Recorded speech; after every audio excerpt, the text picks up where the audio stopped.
yang sudah mengenal jalan-jalan hidayah, mendapatkan petunjuk yang datang dari Allah Azza wa Jalla, jangan pernah tinggalkan jalan thalabul ilm. Jangan pernah tinggalkan jalan thalabul ilm. Agar hijrahnya tidak setengah-setengah hijrah, agar hijrahnya istiqamah, jangan pernah tinggalkan jalan thalabul ilm. Jangan pernah tinggalkan.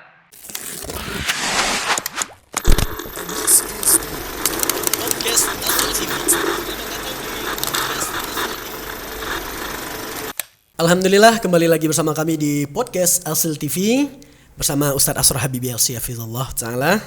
Alhamdulillah, setelah pembahasan yang kita bahas sebelumnya, yaitu bagaimana kiat-kiat atau tahapan dalam hijrah, bagaimana seseorang bisa sampai salah hijrah, bagaimana menjaga agar jangan sampai salah hijrah.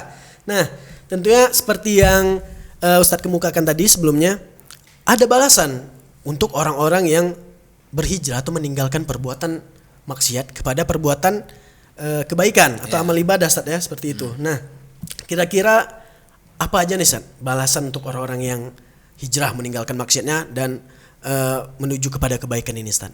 Baik. Bagi orang-orang yang berhijrah, ya tentu ini merupakan kebaikan yang sangat luar biasa yang akan mereka dapatkan gitu kan. Ini orang-orang yang bertaubat kepada Allah Azza wa Jalla. Disebutkan oleh Nabi Shallallahu Alaihi Wasallam dalam sebuah hadis bagaimana Allah Azza wa Jalla sangat bergembira. Jadi di antara salah satu sifat Allah Azza wa Jalla yang ditetapkan untuk Allah Subhanahu wa taala di dalam hadis Nabi Shallallahu Alaihi Wasallam, Allah memiliki sifat al-farah. Allah itu bergembira. Allah itu memiliki sifat bergembira. Kapan Allah Azza wa Jalla bergembira? Yaitu Allah Azza wa Jalla bergembira ketika hambanya bertaubat kepadanya, hijrah kepadanya. Hijrah kepada Allah Azza wa Jalla. Ya, menjemput hidayah yang dibagi oleh Allah Subhanahu wa taala. Ya, mengambil hidayah yang dibagi oleh Allah Azza wa Jalla. Nabi mengatakan, bagaimana gembiranya Allah Azza wa Jalla? Allah lebih gembira ya kepada taubat seorang hamba, hijrah seorang hamba, ya, taubat, kembalinya seorang hamba kepada jalan yang benar, baik taubat bermakna kecil atau taubat bermakna besar, artinya hijrah ya. Kalau taubat bermakna kecil meninggalkan satu maksiat gitu, kemudian taubat secara menyeluruh, hijrah dari memang yang sebelumnya kehidupannya gelap gitu loh. Ya kan, tidak mengerti agama, jahil, bermuamalah dengan muamalah yang tidak baik. Kemudian tiba-tiba taubat, hijrah kepada jalan yang benar. Nah, bagaimana? Nabi mengatakan gembiranya Allah Azza wa Jalla itu melebihi gembiranya seseorang yang ketika dia melakukan perjalanan, di tengah-tengah perjalanan hilang bekal-bekalnya. Kendaraannya hilang, bekal-bekal yang dibawa di kendaraan itu hilang juga. Ingin pulang ke kampung halaman, sudah jauh meninggalkan kampung halaman gitu kan. Kemudian ingin meneruskan perjalanan, ini sudah bekal sudah habis, kendaraan sudah hilang gitu kan. Ini menunggu mati saja lagi orang ini. Ya kan? Akhirnya dia tertidur di bawah sebuah pohon. Saking letihnya dia sudah dalam keadaan khawatir, menunggu mati saja, pasrah saja lagi, melanjutkan perjalanan, tidak ada bekal, tidak ada kendaraan, pulang ke negeri halaman juga bekal sudah habis, sudah jauh ditinggalkan, menunggu mati saja lagi orang ini. Pasrah aja. Ya, tiba-tiba dia tertidur di bawah sebuah pohon. Begitu dia bangun, kendaraan dan barang-barang tadi, makanan dia, bekal-bekal dia sudah ada di hadapan dia. Subhanallahil. Kita bayangkan itu bagaimana gembiranya seseorang. Bagaimana gembiranya? Dalam keadaan kritis sudah pasrah. Dalam keadaan yang kritis sudah. Ya, kematian itu sudah ada di hadapannya. Mungkin sedihnya dia, kalau punya istri gimana sedihnya itu ya. Kalau punya anak gimana sedihnya itu. Gak bisa kemana-mana. Ya Allah. Wah, sedihnya. Akhirnya apa? Nabi mengatakan, saking gembiranya dia, sampai-sampai dia mengatakan kalimat yang sangat fatal sekali. Kalimat yang fatal, bermakna kekufuran kepada Allah Azza wa Jalla. Dia mengatakan, Allahumma anta abdi wa ana rabbuk. Ya Allah, engkau hambaku dan aku Rabbmu. Subhanallahil azim. Itu saking gembiranya dia, Ustaz. Coba antum bayangkan sekarang bagaimana gembiranya dirinya, sampai-sampai dia tidak bisa mengontrol ucapan yang keluar dari lisan. Sampai-sampai dia mengatakan, ya Allah, engkau hambaku, aku Rabbmu. Engkau hambaku, aku Tuhanmu. Nabi mengatakan, khata' min syiddatil farah. Dia salah saking gembiranya dia. Salah mengucapkan ucapan saking gembiranya dia. Allah lebih gembira daripada itu ketika seorang hamba taubat kembali kepadanya. Masya Allah. Wa tubu ilallahi jami'an ayyuhal mu'minun, bertaubatlah kalian semua kepada Allah wahai orang-orang yang beriman, agar kalian mendapatkan keberuntungan dari Allah Azza wa Jalla. Nah, dari hadis ini kita sudah mengerti dan paham bahwa kebaikan-kebaikan itu masih banyak. Ketika Allah gembira dengan taubat seorang hamba, ya pasti banyak dong kebaikan-kebaikan yang Allah berikan kepadanya. Pahala-pahala yang Allah janjikan, keutamaan-keutamaan. Dan ini juga Allah sebutkan dalam Al-Qur'an, dalam surah Al-Furqan Allah sebutkan ayat 70, ketika Allah menyebutkan tentang orang-orang yang melakukan dosa besar. Yang sebelumnya Allah sebutkan tentang ciri-ciri ibadur rahman. Bagaimana hamba Allah Azza wa Jalla itu seperti apa? Mereka yang tawadu, mereka yang salat, mereka yang sujjadan wa qiyamah, mereka yang rajin beribadah, saleh ya. Saleh, kemudian memperlihatkan akhlak yang baik, kemudian mereka yang tidak menyekutukan Allah, mereka yang tidak berzina, mereka yang tidak bersaksi dengan saksi palsu, mereka yang tidak membunuh jiwa tanpa hak. Namun apa kata Allah Azza wa Jalla? Barang siapa yang melakukan dosa-dosa itu, wa may yaf'al dzalika, kata Allah, yalqa athama. Barang siapa yang melakukan dosa-dosa itu, melakukan kesyirikan, melakukan zina, melakukan sumpah palsu, persaksian palsu, ya kan, membunuh tanpa dengan hak, barang siapa yang melakukan itu, mereka adalah orang-orang berdosa, mereka jatuh ke dalam jurang dosa. Kemudian Allah Azza wa Jalla mengatakan dalam Al-Qur'an, ulaika yalqa athama yudha'af lahul adzab, akan Allah lipat gandakan bagi mereka siksaan, karena dosa yang mereka lakukan sangat banyak sekali. Akan Allah berikan mereka siksaan yang berlipat ganda. Wa yakhlud fihi muhana, yudha'af lahul adzab yaumal qiyamati wa yakhlud fihi muhana, akan Allah lipat gandakan bagi mereka azab pada hari kiamat, dan akan Allah kekalkan mereka dalam api neraka jahanam dalam keadaan hina.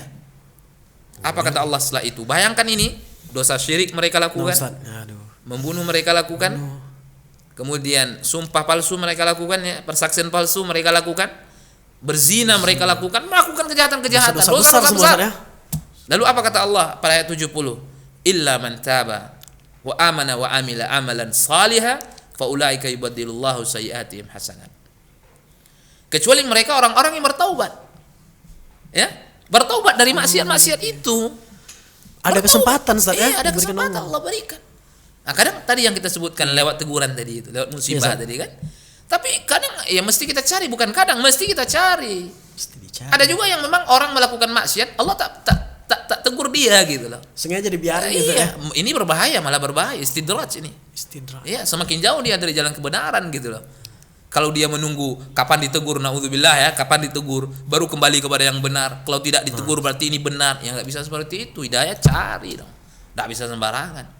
Ini janji Allah, illa man taba wa amana wa amila amalan salihah. Kecuali mereka-mereka yang bertaubat, yang berhijrah, bertaubat baik dari maksiat-maksiat yang ruang lingkupnya kecil ya, atau memang hijrah besar dia. Ya kan? Kalau taubat bisa bermakna kecil ya, kecil maksudnya taubat misalnya dosa tertentu gitu kan, sebelumnya dia minum khamar gitu. Tapi kalau hijrah ini lebih bermakna, bisa bermakna yang besar. Udah gitu. tinggalin dasarnya di belakang, enggak banyak dia melakukan maksiat. Kecuali orang-orang yang bertaubat, kata Allah Azza wa Jalla. Wa amana wa amila amalan salihah. Beramal, beriman, beramal dengan amal yang saleh, fa ulaika yubaddilullahu sayyi'atihim hasanat. Maka mereka itu akan Allah ganti kejahatan-kejahatan yang mereka lakukan dengan kebaikan. Ini kebaikan apa lagi gitu loh. Allah langsung janjiin.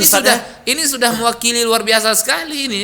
Memang di dalam ayat ini Allah tidak sebutkan apa yang Allah apa yang Allah berikan. Allah berikan ini, Allah berikan ini. Subhanallahil azim.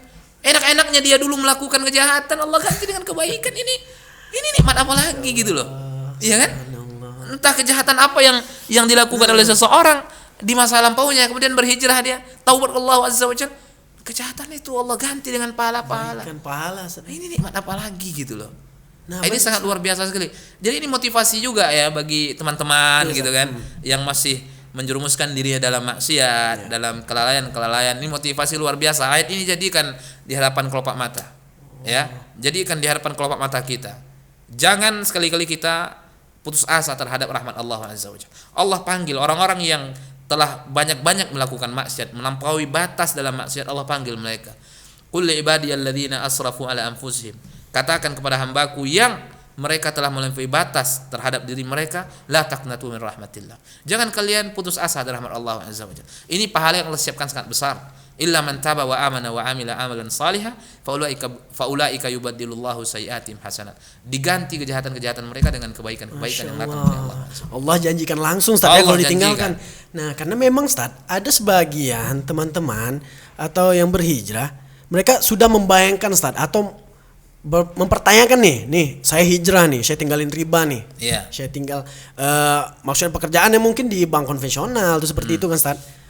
Nah ini ntar saya hijrah saya dapatnya apa nih? Atau ketika dia udah hijrah, saya sebelumnya dulu mungkin dia mempunyai penghasilan yang sebutnya nominal yang mungkin tinggi Ustaz. Setelah dia berhijrah ternyata yang dia dapatkan lebih kecil. Nah dia mempunyai pola pikir, kok saya udah hijrah tapi kok malah Allah ngasihnya lebih kecil dari sebelumnya saya tinggalkan itu. Gimana ini Ustaz? Jadi ketika Allah mengatakan faulaika yubaddilullahu sayiatihim hasanat, itu tidak selama-lamanya berbentuk materi memang. Masya Allah. Jangan kita anggap, maka kita sebutkan tadi tantangannya pasti ada. Tapi bersabar dong untuk mendapatkan faulaika yubaddilullahu sayiatihim hasanat ini. Ya kan? Ya, Ustaz. Iya, udah lama melakukan maksiat, masa langsung enak-enaknya gitu. Ya, kalau bersabar pahalanya enak loh. Ini dia, faulaika yubaddilullahu sayiatihim hasanat. Allah janjiin. Ya, tapi perkara-perkara materi ya belum tentu langsung Allah diganti oleh Allah azza wajalla. Dan enggak harus materi Ustaz ya? Tidak harus materi, pahala itu tidak harus materi. Ya, jadi ketika seseorang mengalami kesulitan setelah dia hijrah, katakan masalah harta tadi ya, sebelumnya harta melimpah ruah dia dapatkan. Kemudian setelah dia berhijrah, sulit harta, bisa jadi itu adalah sebagai penebus dosa dirinya gitu loh. Ya, untuk dan sebagai ujian ya, dan sebagai ujian. Jadi belum tentu langsung kaya dia. Ya. Kemudian ternyata sulit, tinggalkan langsung. Itu tidak serius hijrahnya. Jadi mesti bersabar dia. Bersabar di atas ketaatan kepada Allah azza wajalla. Akan banyak rintangan-rintangan setelah itu. Tapi ingat ini motivasinya, diganti dengan kebaikan-kebaikan oleh Allah azza wajalla. Ya, diganti dengan kebaikan-kebaikan itu tidak selalu bersifat materi. Gak harus materi, gak ada janji-janji dari Allah azza wajalla. Disimpan oleh Allah subhanahu wa taala. Ya, pahala-pahala, nikmat-nikmat nanti setelah dia wafat, setelah dia meninggal, kebaikan yang Allah berikan di alam barzakh kepada dirinya. Jadi tidak semua beruntuk materi. Ada mungkin orang yang memang disulitkan materinya setelah itu oleh Allah azza wajalla. Tapi itulah ujian dan cobaan untuk dia setelah dia hijrah itu. Nah, itu dia. Berarti setelah hijrah nih bukan berarti nggak ada cobaan lagi nih Ustaz ya? Bukan tidak ada, itu ada. Nah, berarti untuk mempertahankan itu kita membutuhkan istiqomah Ustaz ya. Perlunya motivasi agar kita bisa tetap istiqomah di jalan hijrah Ustaz, dan bagaimana kita biar bisa lebih serius berhijrah nih Ustaz. Nah, dan istiqomah itu sebenarnya apa Ustaz? Istiqomah itu adalah ats-tsabat 'alal khair. Kuat di atas kebaikan-kebaikan. Ya, kuat berada di atas kebaikan-kebaikan, teguh berada di atas ketaatan kepada Allah azza wajalla. Itu istiqamah itu. Jadi dia tidak mudah goyah. Dia tidak mudah ke sini ke sana gitu. Dia berada di atas kebaikan, kuat. La yakhafuna laumata laim. Tidak mudah gentar menerima caci maki orang. Masya Allah. Ya, itu istiqamah. Tapi kalau sedikit dicibir, tinggalkan sunnah. Dikucilkan, tinggalkan sunnah. Ya, kemudian ada sedikit tekanan, tinggalkan sunnah. Ini tidak istiqamah dong. Jadi setelah seseorang berhijrah, dia harus istiqamah dia. Dia harus istiqamah setelah dia berhijrah. Dia harus istiqamah setelah dia berhijrah. Apa kiat-kiat agar dia istiqamah? Ya kembali kepada yang tadi. Meminta istiqamah itu kepada Allah azza wajalla. Salah satu doa yang diajarkan oleh Nabi, Allahumma inni ala dzikrika wa syukrika wa husni ibadatik. Ini dia. Minta kepada Allah azza wajalla. Nabi SAW mengajarkan, diucapkan setelah tasyahud qabla salam, bahkan diucapkan dalam rangkaian zikir setelah salat, Allahumma inni ala dzikrika wa syukrika wa husni ibadatik. Ya Allah, bantulah aku, teguhkan aku, kuatkan aku di atas zikir kepadamu, istiqamah. Wa syukrik, bersyukur kepadamu ya Allah. Wa husni ibadatik, melakukan ibadah yang baik kepadamu ya Allah. Kemudian minta selalu kepada Allah azza wajalla. Ya, sebagaimana disebut oleh Syekh bin Baz tadi. Banyaknya orang yang menyimpang jalannya setelah dia hijrah, qillatud du'a litsabati ala taatillah. Sedikitnya doa yang dia panjatkan kepada Allah agar dia tekun, kuat teguh berada di atas ketaatan kepada Allah Azza wa Jalla. Selalu minta kepada Allah Azza wa Jalla. Jadi terus. jangan mentang-mentang sudah tahu yang hak yang batil, mana yang sunnah yang mana yang bid'ah, sudah Ustaz. tahu, ya udah. Tidak ada doa-doa Enggak, lagi. Ustaz, ya. Nggak minta lagi Tidak sama bisa Allah. seperti itu. Harus diminta kepada Allah Azza wa Jalla. Minta selalu, ya Allah, kuatkan aku berada di atas keimanan kepadamu ya Allah. Kuatkan aku berada di atas sunnah-sunnah nabimu ya Allah. Di atas ketaatan-ketaatan kepadamu ya Allah. Teguhkan hatiku ya Allah. Seminta kepada Allah Azza wa Jalla. Setiap sujud doakan Allah Subhanahu wa taala. Setiap tempat-tempat yang mustajab, waktu yang mustajab, minta kepada Allah Subhanahu wa taala. Kemudian talabul ilm. Jangan pernah kita para ikhwan, saudara-saudariku, ikhwan akhwat semuanya yang sudah mengenal jalan-jalan hidayah, mendapatkan petunjuk yang datang dari Allah Azza wa Jalla, jangan pernah tinggalkan jalan talabul ilm. Ya, jangan pernah tinggalkan jalan talabul ilm. Agar hijrahnya tidak setengah-setengah hijrah, jangan tinggalkan jalan talabul ilm. Agar hijrahnya istiqamah, jangan pernah tinggalkan jalan talabul ilm. Jangan pernah tinggalkan. Imam Ahmad suatu ketika, Imam Ahmad itu luar biasa ya. Orang yang sangat memiliki ilmu yang banyak sekali. Imam Ahmad itu menghafal hadis 1 juta. Ya, 1 juta iya. Ustaz ya hadis. Ya, disebutkan Masya Allah. tentang beliau sampai seperti, dan bahkan kalau tidak salah itu beliau sendiri yang mengatakan. Ya, itu luar biasa sekali, dan beliau menulis kitab hadis namanya Al-Musnad, itu 50 jilid. Itu lebih 20.000 hadis di dalamnya. Lebih dari 20.000 hadis di dalamnya. Masya Allah. Bayangkan itu hadis yang beliau tulis. Banyak Itu di kepala semua itu. Dia tulis itu. Dia tulis sendiri Dia tulis Ustaz ya. sendiri. Artinya apa? Imam Ahmad itu hidup dengan lembaran-lembaran ilmu, tinta-tinta ilmu. Kemudian ditanyakanlah kepada beliau, suatu ketika ditanyakan kepada beliau, sampai kapan kita hidup bersama tinta-tinta ilmu seperti ini wahai Imam? Apa kata beliau? Ma'al mihbarah ilal makbarah. Kita hidup bersama tinta-tinta ilmu sampai kita ke kuburan. Masya Sampai Allah. mati. Sampai mati. Gak bisa kita lepas dari jalan ilmu, gak bisa. Gak ada batasan Ya, Ustaz, tidak bisa. Seorang itu masih dikatakan seorang yang alim, mazala muta'allim, selagi dia menuntut ilmu. Apabila dia meninggalkan jalan ilmu, maka dia menjadi seorang yang jahil. Jadi nggak ada istilahnya selesai dia menuntut ilmu, ya, dia telah alim dalam segala ilmu, itu tidak ada. Gak ada Ustaz Ya, sampai mati. Nabi dikatakan oleh Allah Azza wa Jalla kepada Nabi, wa qul rabbi zidni ilman. Nabi tidak disuruh minta harta. Nabi tidak disuruh minta pangkat kedudukan, tapi Nabi disuruh untuk menambah, meminta ilmu. Wa qul rabbi zidni ilman. Katakan olehmu wahai Muhammad, Rabbi, wahai Rabbku, tambahkan kepadaku ilmu. Jadi istiqamah dengan doa kepada Allah Azza wa Jalla, selalu minta-minta kepada Allah Subhanahu wa taala. Kemudian dengan talabul ilm, menuntut ilmu. Kemudian setelah itu sama-sama mengajak dakwah tadi kan, kemudian bersabar di atas segala bentuk cobaan yang diturunkan oleh Allah Azza wa Jalla. Pasti ada cobaan, tidak akan mungkin tidak. Pasti ya Ustaz Ya. ya. Namanya perjalanan menuju kebaikan Iya. akan ada cobaan dan Setiap ujian. dia Ustaz. seperti naik kelas lah, seperti naik Naik kelas kelas. itu ada ujian ya, ada ujian. Ini perkara-perkara dunia loh, naik tingkat dunia, kelas 1 SMP ke kelas 2, kelas 2, kelas 3 gitu kan. Iya, iya. Ini apalagi perkara-perkara akhirat. Jauh Tentu lebih penting lebih dari perkara dunia, Masya Allah. orang itu diuji oleh Allah Azza wa Jalla. Maka ujian pasti ada, tidak akan mungkin tidak. Jadi nggak ada ceritanya Ustaz ya, setelah nuntut ilmu udah nih tamat wisuda, nggak ada Tidak. dalam ilmu syar'i Ustaz ya. Tidak. Jangan berhenti dan jangan menyerah Ustaz. Ya. Masya Allah, Masya Allah. Itu merupakan kiat-kiat istiqomah tadi Ustaz ya. Terus ada juga ini Ustaz, dalam istiqomah sering kita jumpai Ustaz, dan mungkin pribadi kadang Anda juga mengalaminya Ustaz. Ada beberapa hambatan mungkin di dalam lingkungan, karena kita yang udah insya Allah nih Ustaz, udah niat, udah mau ya melakukan hal-hal yang benar, yang baik nih Ustaz ya, amalan-amalan yang sesuai Al-Quran dan Sunnah insya Allah. Tetapi ketika kita berada di lingkungan yang masih bercampur baur Ustaz, dan mungkin kita mempunyai teman-teman lama Ya. atau kerabat-kerabat lama, kita masih berada di dalam lingkaran tersebut Ustaz, sehingga menjadikan kadang-kadang goyah dan sulit untuk istiqomah seperti Ustaz. Nah, bagaimana menanggapi situasi seperti ini Ustaz, agar istiqomah yang telah kita bangun tadi dengan cara-cara seperti tadi tetap kuat itu Ustaz. Ya. Taib. Tentu setelah kita berhijrah, ketika kita ingin betul-betul hijrah itu, ya tidak hanya sekedar talabul ilm, ya, tetapi juga kita setelah itu mesti melihat lingkungan gitu. Bi'ah ya, kalau dalam bahasa syariatnya, kalau dalam bahasa Arabnya itu bi'ah gitu, kan, lingkungan gitu.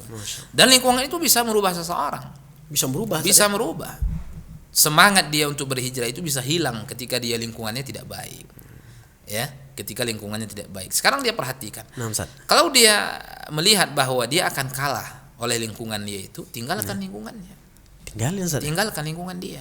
Lingkungan yang tidak baik itu tinggalkan. Selagi memungkinkan, tinggalkan lingkungan yang tidak baik. Termasuk teman-teman. Ya, gitu, termasuk Ustaz. teman-teman yang tidak baik, tinggalkan. Kecuali teman ini mau diajak kepada kebaikan. Ajak mereka kepada kebaikan. Tapi kalau seandainya dengan berteman, masih berteman Nah, Ustaz. dengan mereka, kembali lagi kita kepada jalan yang tidak baik. Iya, Ustaz. Setelah kita diberikan petunjuk oleh Allah Azza wa Jalla, ya untuk apa kita bersama mereka? Hidayah lebih mahal daripada mereka ini. Benar, Ustaz. Iya kan? Hidayah lebih mahal daripada mereka ini. Tapi kalau mereka mau mengikuti kita dalam kebaikan-kebaikan, ayo kita sama-sama hijrah. Ayo kita sama-sama hijrah. Wah, ini lebih bagus lagi. Ya kan? Dapat Jadi pahala, tidak, Ustaz, ya? iya. Jadi tidak perlu meninggalkan teman gitu. Jadi selagi dia bisa mewarnai. Tapi gitu. jika seandainya dia yang terwarnai oleh teman-teman Nah, ini, Ustaz. ya tinggalkan. Lingkungan yang tidak baik, teman-teman yang tidak baik, tinggalkan. Nggak ada cerita ya, Ustaz. Ini yaudah, ini hak kamu. Ini Iya. saya nggak ada, Ustaz ya. Ini pendapat kamu, ini pendapat saya, udah. Tinggalkan. Tinggalkan, Ustaz, Istilahnya, ya inilah tantangan daripada mungkin ada orang yang kita tinggalkan. Kadang ya kan ada yang merasa saya udah ngerti nih, udah nggak akan Tidak terpengaruh lah gitu. Jangankan orang-orang yang Nah, Ustaz. baru hijrah gitu kan, Iya, Ustaz. orang yang ya sudah mengerti akan agama ya, kadang bisa terjerumus ke dalam kemaksiatan yang mungkin kita tidak sampai berpikir kepada ke situ, kepada itu bisa. Syaitan itu pintar dalam menggoda seseorang, ya kan? Maka Nah, Ustaz. ketika dia berhijrah, tinggalkan lingkungan yang tidak baik, ya, kecuali dia bisa mengajak lingkungan itu berubah kepada kebaikan-kebaikan, maka lakukan. Ketika tidak bisa, malah dia akan terjerumus ke dalam kebiasaan yang dahulu yang tidak baik, tinggalkan. Kemudian teman-teman juga demikian. Kalau dia bisa mengajak teman-teman, ya alhamdulillah, ajak teman-teman itu, ya. Sama-sama, Ustaz ya. Tapi ngaji, kalau belajar. seandainya tidak, tinggalkan. Masya Hidayah itu lebih jauh berharga daripada itu semua. Dan ingat, ketika dirimu meninggalkan sesuatu Ustaz. karena Allah Azza wa Jal, Allah akan menggantikan sesuatu yang lebih baik. Masya Allah, ini. Man taraka syai'an li ajlillah awadahu Allahu khairan min. Masya Allah. Orang yang meninggalkan sesuatu karena Allah Azza wa Jal, Allah akan gantikan untuknya sesuatu yang lebih. Kau tinggalkan teman-temanmu yang tidak mau engkau ajak Nah, kepada Ustaz. kebenaran, kau akan mendapatkan teman-teman di majelis ilmu. Ada gantinya, Ustaz ya. Iya, Lebih kau baik, akan insya Allah. mendapatkan teman-teman yang iltizam di atas sunnah Nabi sallallahu alaihi wasallam. Ya, intinya keikhlasan hati kepada Allah Azza wa Jalla. Nah, ini dia yang mesti kita perhatikan. Masya Allah, barakallah. Alhamdulillah. Berarti memang perjalanan hijrah ini penuh dengan lika-liku, Ustaz Iya. ya, penuh dengan cobaan. Ya, pasti ada cobaan. Sabar dalam menghadapi ujian setelah hijrah. Kemudian bekal yang paling utama tentu ilmu ya. Ilmu Bekal yang tadi, paling utama Masya tentu ilmu, agar hijrahnya tidak setengah-setengah, agar hijrahnya betul-betul hijrah yang sesungguhnya, harus berdiri di atas ilmu yang benar. Yang benar, Ustaz ya, yang sesuai dengan Al-Quran dan Sunnah, insya Allah, Ustaz ya. Ya, sesuai dengan pemahaman para ulama salaf saleh. Nah, akhi, ukhti, jadi nggak ada cerita nih lagi hijrah setengah-setengah atau hijrah sesuai selera, nggak ada, Ustaz ya. Harus nih, insya Allah secara kafah dan sesuai Al-Quran dan Sunnah, insya Allah, Ustaz ya. Dan mari kita sama-sama masang niat karena Allah Ta'ala, insya Allah. Nah, mungkin Ustaz itu yang bisa kita bahas sekarang dalam topik hijrah kita. Insya Allah semoga obrolan ini bermanfaat, insya Allah Ta'ala tentunya. Dan bermanfaat. Insya Allah, amin. Oke, alhamdulillah itulah pembahasan kita pada podcast kali ini. Terima kasih buat Ustadz Asrul Habibi, jazakallah khair, dan jazakumullah khair untuk akhi ukhti pemirsa Asil TV. Sampai jumpa di podcast selanjutnya di podcast Asil TV. Kita tutup dengan subhanakallahumma wa bihamdika asyhadu an la ilaha illa anta astaghfiruka wa atubu ilaik. Wassalamualaikum warahmatullahi wabarakatuh.